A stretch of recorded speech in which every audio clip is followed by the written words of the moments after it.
Bonjour à tous, je suis Lucie Roland, je suis géophysicienne au laboratoire GeoAzur.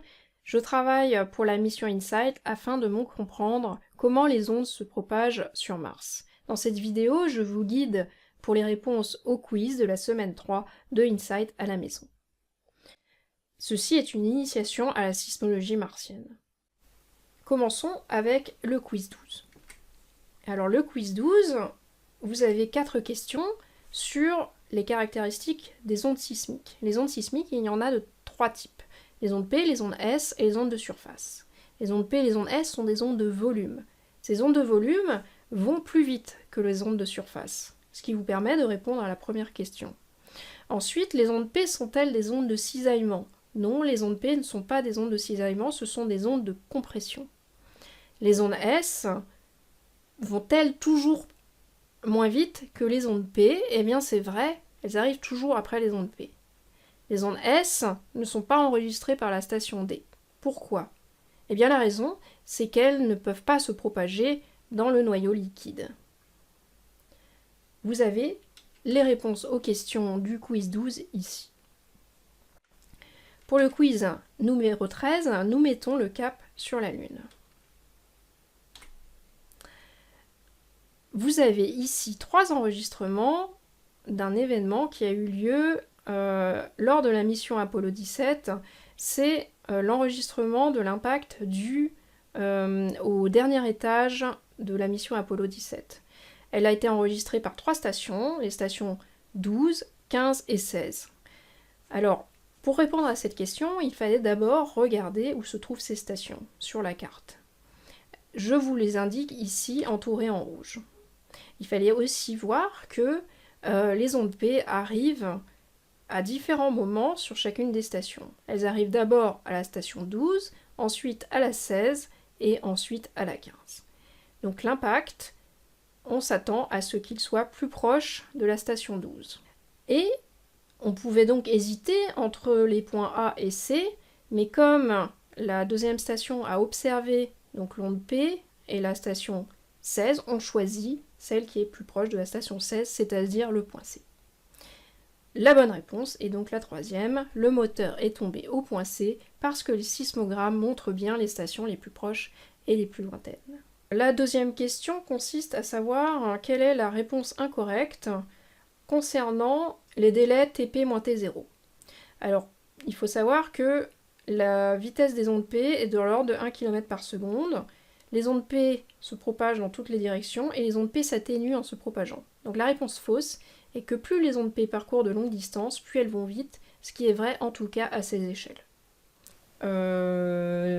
Hello Houston, we have a problem. Alors je me suis trompée, la réponse incorrecte est les ondes P ne se propagent pas dans toutes les directions. En fait, les ondes P se propagent dans toutes les directions.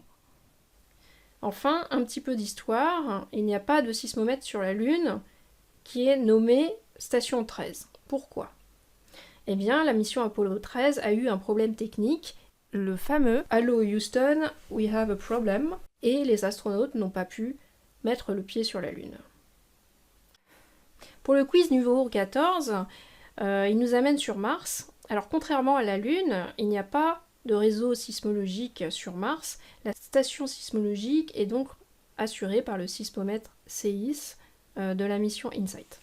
Alors d'abord, pour localiser un séisme, il faut observer les sismogrammes, regarder quand arrivent les ondes P et les ondes S. On vous demande d'abord de visualiser un sismogramme et d'utiliser un outil pour déterminer la différence de temps d'arrivée entre les ondes P et les ondes S.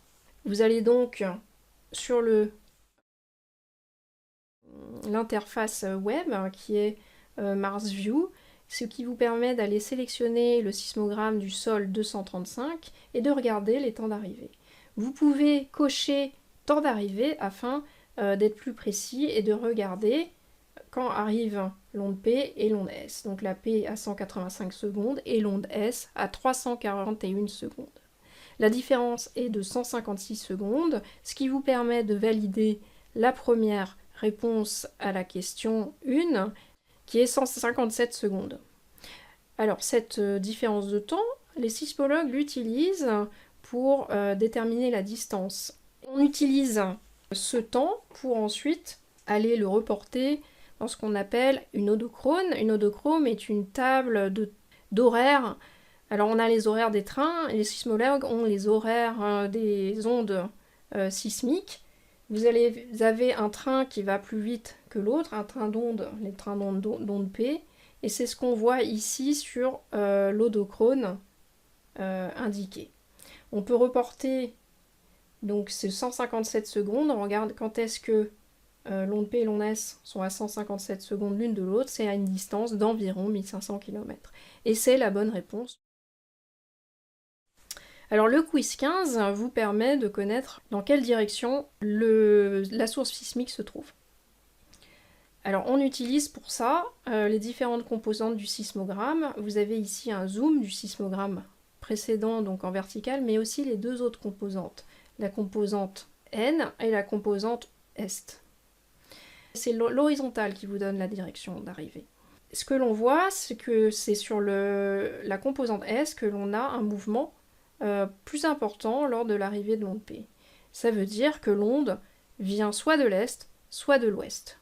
Et pour déterminer exactement où se trouve la source, on vous a proposé ensuite différentes zones possibles, 4 zones.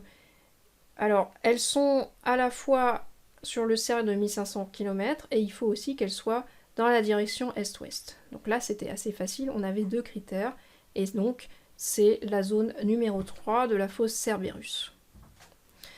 Maintenant que l'on sait où se trouve ce séisme, on se pose la question de savoir comment se localise-t-on par rapport au nord, à l'est, sur Mars. Le sismomètre InSight s'est positionné par rapport au nord grâce à un cadran solaire que vous voyez ici. Ce cadran solaire utilise donc un gnomon, c'est la petite tige que vous voyez au milieu, et c'est l'ombre portée de ce gnomon ainsi que l'heure locale qui permet de savoir où se trouve le nord, le sud, l'est et l'ouest. Donc la réponse incorrecte ici est que la petite tige est un gnomon qui se courbe vers le sud au passage du soleil. Les autres réponses qui vous parlent de l'ombre portée sont toutes vraies.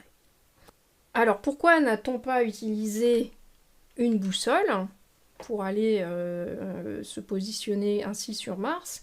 Eh bien, c'est parce que sur Mars, il n'y a pas de champ magnétique qui vous permet de répondre à cette dernière question de la semaine 3. Donc il est temps maintenant de nous quitter. Je vous dis à bientôt pour la 4e semaine de Insight at Home, et surtout, restez chez vous.